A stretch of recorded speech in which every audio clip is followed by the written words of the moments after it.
My name is Reyansh Pasupuleti, and my project is about the impact of organic and conventional fertilizer on soil and water health. My mentor was Emily Azevedo Casey. A little bit about myself. I'm a Boy Scout. I live in Chesterfield, New Jersey. I'm going to 11th grade. Some of my hobbies are playing tennis and exercising, and I'm also involved in my local AFJROTC unit. Project. This project all started from a young age when I was involved in agritourism, which is kind of the making of farms not only just for commercialization and making for just for providing food, but also for providing a place for leisure activities, recreations, from summer camp activities to picking your own fruits, picking your own vegetables with your family. So I've always participated in that side of agriculture from a young age, which kind of led to my interest of doing field work in maybe soil and water health and collecting samples, which kind of led me to my project. And I was also told from a young age that organic is a way to go, organic is a place, organic is the best place. So this phrase kind of instilled to me to find out why this was the case, what are the benefits of organic practices, and I wanted to kind of figure that out myself through my own research and in my own town. So this is some context about conventional and just farming in Burlington County and in New Jersey. So as I stated before, agritourism is extremely big in Burlington County. They have orchards where you pick your own vegetables. They have activities for children, activities for families all over the county. So it's a big motivator in terms of economy for Burlington County. Burlington County has about 10% of farms in New Jersey, as in just one. And although this might not seem like a lot, even though it's kind of impressive, a much higher acreage per farm, so the percentage is a lot higher than it actually seems. And past farming practices have historically been more conventional than organic. So I hope that this research can change farmers' minds about their practices and maybe convert to a more organic style of farming. And now New Jersey has the highest polluted aquifers, which comes as a result of increased runoff from pollution, where farms play a huge role in that. And I also found in my research that there's a 32 to 82% spike in available nutrients from organic farming, which also led me to my research idea and kind of ignited a path for me to research. Final research question is, how do organic and conventional farming practices compare in terms of their contributions to soil and water quality? Through field research with farmers in New Jersey. Introduction. Most farms present in Burlington County are present in New Jersey, acreage-wise. It also makes the problem magnified more, with the close proximity to the Delaware River and all the toxins, nitrates, phosphates, and pH level all having a drastic impact on the Delaware River, which is a major water body that millions have access to for drinking water, recreations, and all sorts of uses. And it has a possible major impact on New Jersey and many other states due to that problem.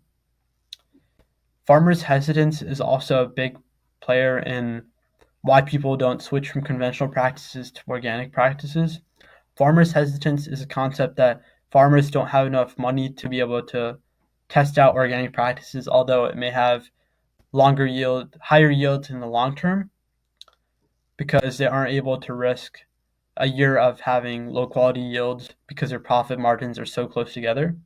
So hopefully that this data can help change their minds and kind of convince them to take organic farming practices more seriously.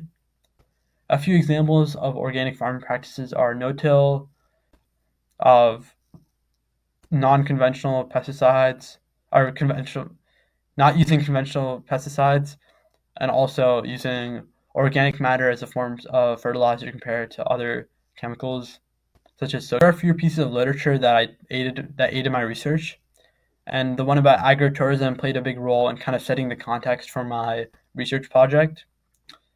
And I also read many other soil analyses that indicated what the best soil health indicators are, what the best water health indicators are, and kind of about the past history of New Jersey farming as a whole to help me better understand what I was exactly looking for. I also find an intriguing quote from one of my sources that kind of led me to this specific research question was that too much algal growth in open wastewater lagoons or the wastewater that is already high because of industries that use lime, lye, or sodium hydroxide, which kind of pointed the finger at conventional fertilizers for the problems of algal blooms, which are bad for the ecosystem as a whole. Here are the methods of my research.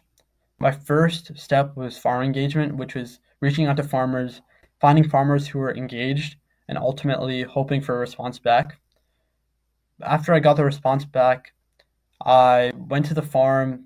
I would collect samples, put them in a bucket, send the soils to Rutgers, where they would conduct more in-depth soil analysis, find out the nutrients, find out the pH level, and overall the soil health indicators. And after that, I would conduct water quality assessments where I would take out a kit, collect water samples, add a solution, kind of match the color up, and I would use this to determine the levels of nitrates, phosphates, and pH level. And with water quality, in the same time I was doing water quality, I'd also collect macroinvertebrates, where I would go out with a net, find vertebrates that I could, and there's a scoring key where the more sensitive they are, the higher amount of score they get. And ultimately, you add it up, you account for the time that you took to find the number of macroinvertebrates, and you end up with a score, which indicated the water health. And lastly, was the data analysis part, where I took apart all the data from soil, water, and also macroinvertebrates, and I was able to find out patterns and make a more in-depth conclusion. And as you can see on the pictures on the right, you can kind of see macroinvertebrates in the top right corner on the surface of the water. And in the top left is one of the locations for my water sampling. Here is a picture of the Google sheet that I use to track all the soil health data. And as you can see here, I have all the fields in which I collected the soil samples, where I split it up based on the type of crop and also if it was organic or conventional. And these are some of the patterns that I found out through the process. I'll give you a minute just to look at the data. There's the water data that I collected, and each one of these water data were collected near or at the neighboring water body, which is across this creek of the farm or the field. And the most upstream was the first organic farm, which tallied a score of 32 in macroinvertebrates, which was the high end of healthy. So it kind of goes to show that there's a higher level of water quality in this organic farm. And the pH was at a 7.5, which is well within the normal range, also indicating to higher soil, water, and water health. The nitrates and phosphates are also well within the normal range, which don't put it as a high risk of having algal blooms further downstream at maybe a small pond or lake. And in organic farms, in organic fields 2 and 3, I also found that the macrovertebrates, although they're on the lower end, they're still in the healthy range, which indicate that the water is healthy to an extent. The pH levels are also slightly elevated, which is present in organic field 3 because it's present on farm 3, which shares many different conventional fields. So I hypothesized that there was some sort of contamination where the fertilizer was run off, maybe across a field into where near a nearby place where farm 3 was. And as you can see here, the nitrates are also slightly elevated, which I take into account is because they're further downstream, so they were able to pick up more pollutants along the way. The phosphate was also elevated. So as you can see here from organic farms 2 and 3, the levels of hazardous material also higher, but they're still kind of within the normal range. So as it would be in algal blooms, but it's not too significant. But when you get to the conventional side of Farm 3, which was soybean crop, the macroinvertebrate scores plummet to 17, which really show how bad the water health was near this farm. The pH is also extremely high at 8.6, which is extremely suitable for algal blooms, which can kill more fish and also other fauna. The nitrates are also extremely high at 4.7, which is also due to the excess nutrients that are present in conventional fertilizer. The phosphates are also extremely high, which kind of show a big pattern of how all this runoff nutrients get into the water and eventually pollute the water, resulting in poor water and soil health that affect many people down the road. Overall conclusion was that soil and water in conventional were elevated toxins, the excess of nutrients which affected both the water and the soil. The soil was bleached. There was also elevated pH level in the soil, so much so it could actually be hazardous for plants that seek low pH levels for them to grow.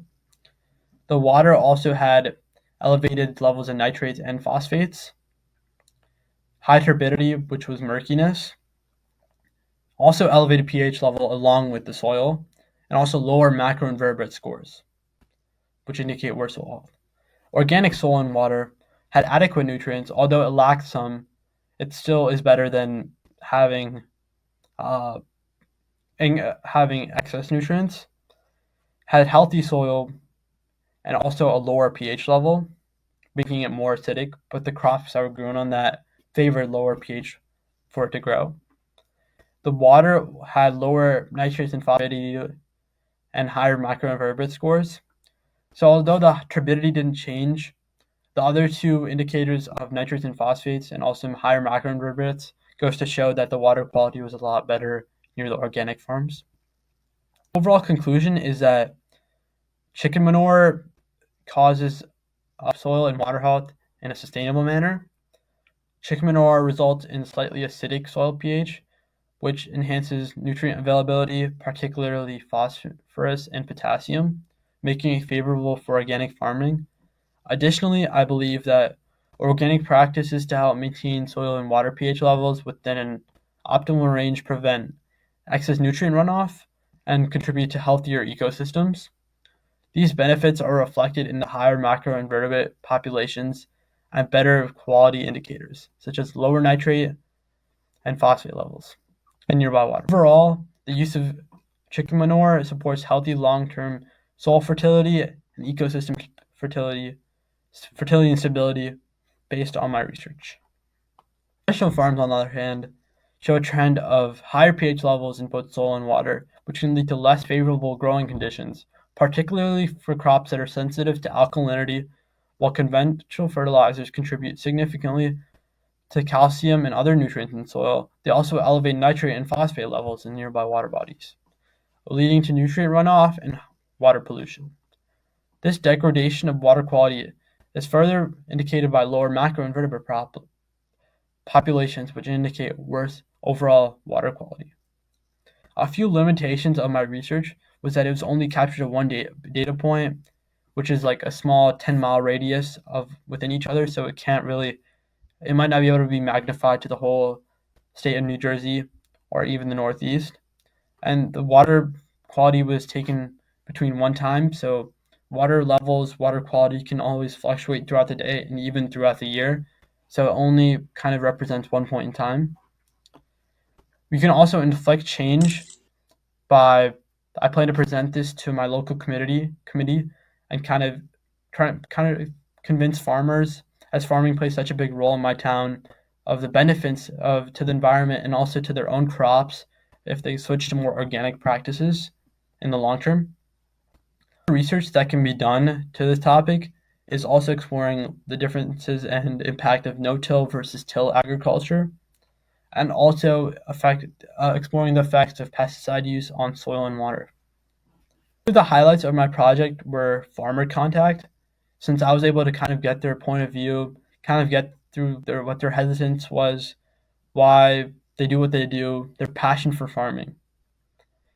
A second part was macroinvertebrate samplings. I really liked being able to catch your own insects, uh, get your hands dirty, and do the field work, which was even a passion before the project.